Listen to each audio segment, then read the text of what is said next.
Melanie Klein and her daughter, Melita Schmidberg, are both psychoanalysts in London, having escaped from Austria when the growing wave of anti-Semitism during Hitler's reign. Melita, the daughter, has opposed her mother's writings both in meetings of the Psychoanalytic Society and in academic journals. Mrs. Klein has recently returned home from the funeral of her son, Hans.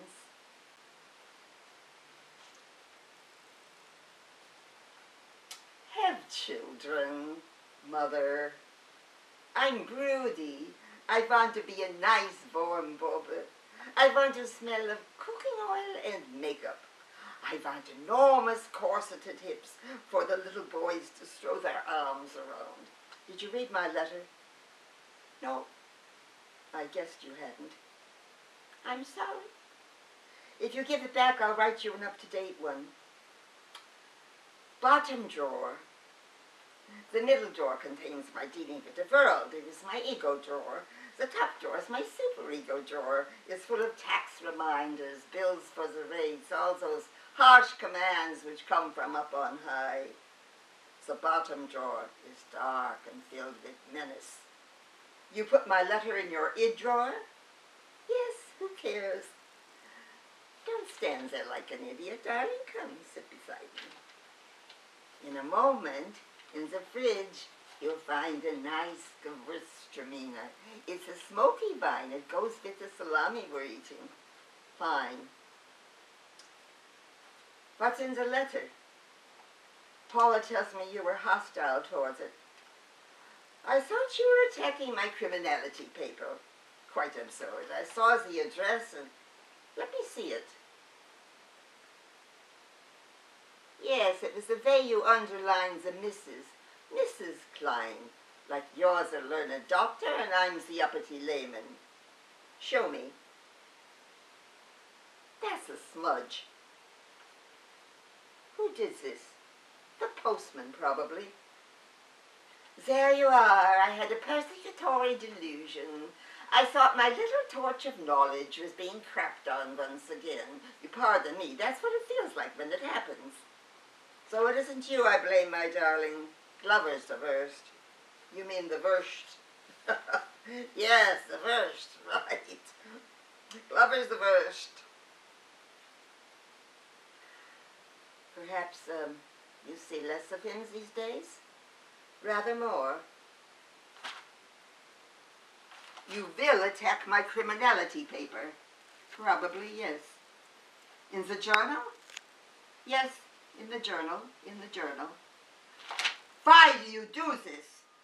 What I write I've learned and proved in 20 years of clinical practice, and you've seen the results. I have. You're a great clinician. But, Mother, you can't write rubbish and expect me not to say it's rubbish. No, I don't, because I know you see this so-called rubbish, dreck you called it once, this poisonous species aimed directly at you in person.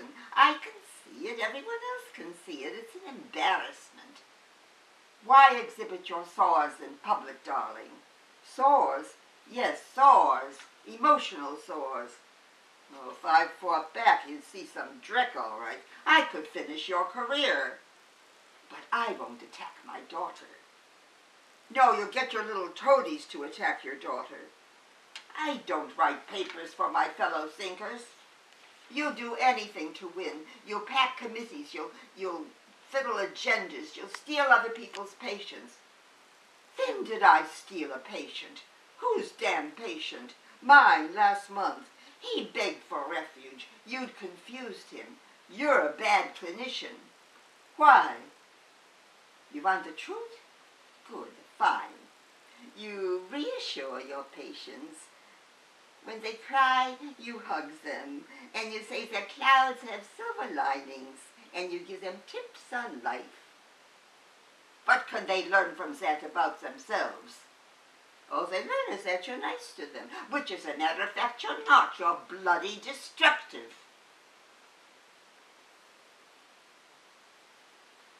Take the letter. What is it? It's the truth about Hans. What are you saying? Are you saying that Hans' death was not what it appeared? Mother, listen. Yes, go on, go on. Last Friday, Hans left the boarding house where he was staying in Rosenberg. Oh, not Rosenberg, my dear. You're stuck in the past.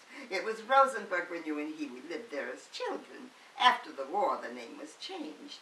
He left the boarding house. You think of it as Rosenberg because the name evokes a kind of primitive content.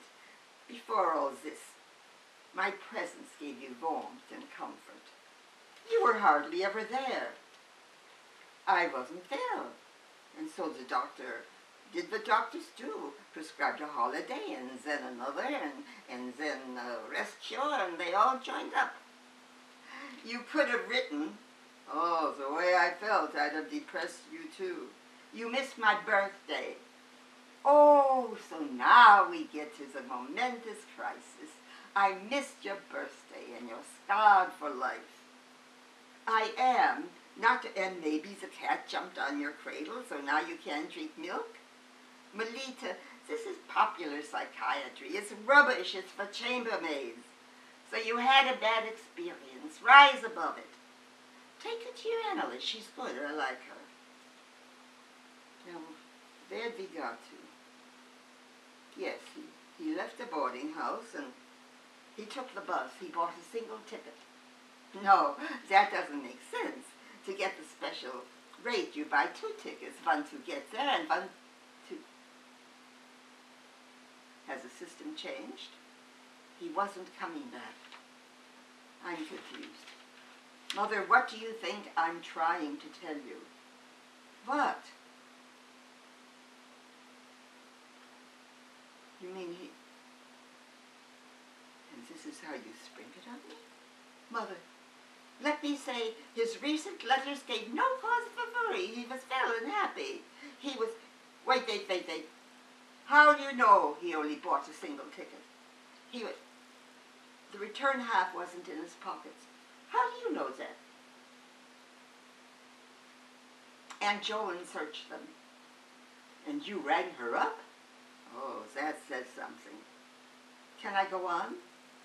I'm here. I have no patience, lady. He was wearing ordinary weekday shoes and not climbing boots. I hear you. He'd taken nothing to read. Hans went nowhere on his own without a book. That's what he was like, except when he was 14, when you stopped him. Stopped my son from reading books? Darlings, that would be unique in Central Europe. Mother, you did. I don't recall it, and I don't believe it. You told him the books were symptomatic of his hero worship of his father, so he stopped. He stopped himself. You stopped his music lessons. I did not. He stopped attending them. I went on paying for weeks because nobody told me. He stopped because you told him that wanting to play the violin was a repressed masturbation fantasy. It sounds extreme because you've isolated it. You even stopped him being in love. Oh, this is cheap. He loved a boy at school. You broke them up. If Hans were truly homosexual, I'd have accepted it. Well, I might not like it, but he isn't. Wasn't. And that boy was miles beneath him. Then that actress, and you said she was a mother figure with a penis. Did you see her? Then that very decent Polish girl. You stopped that too. You said she interfered with the analysis. She did. That summer we were getting nowhere. Then her father was transferred, they left town, and we made good progress. I did good work. And the results? Well, you're not so bad. It's Dr. Schmidberg I'm not too fond of. I'm Dr. Schmidberg, can't you understand? And I'm Melanie Klein.